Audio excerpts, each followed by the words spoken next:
નમસ્કાર, વિરાટ ન્યૂઝ ચેનલમાં આપનું સ્વાગત છે।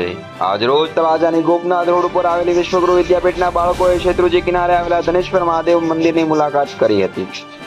શ્રાવણ મહિના હિન્દુ ધર્મમાં પવિત્ર માસ તરીકે ઓળખવામાં આવે છે, ત્યારે શ્રાવણ મહિનો મહાદેવને સમર્પિત છે। શ્રાવણ મહિનો ભગવાન શિવનો પ્રિય મહિનો પણ માનવામાં આવે છે।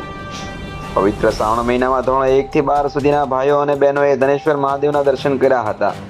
આ સાથે જ શાળાના વિદ્યાર્થી અને શિક્ષક ભાઈઓ બહેનોએ શિવની સ્તુતિ કરી અને ભજન ધૂન અને અભિનયની પ્રસ્તુતિ કરી હતી। આ સાથે જ ત્યાં રાસ ગરબા શિવના સાનિધ્યમાં કરવામાં આવ્યા હતા અને શિવની સ્તુતિ કરીને ધન્યતા પ્રાપ્ત કરી હતી। આવા સમાચાર સાંભળવા માટે અમારી ચેનલને લાઈક કરો, શેર કરો અને સબસ્ક્રાઇબ કરો। આભાર।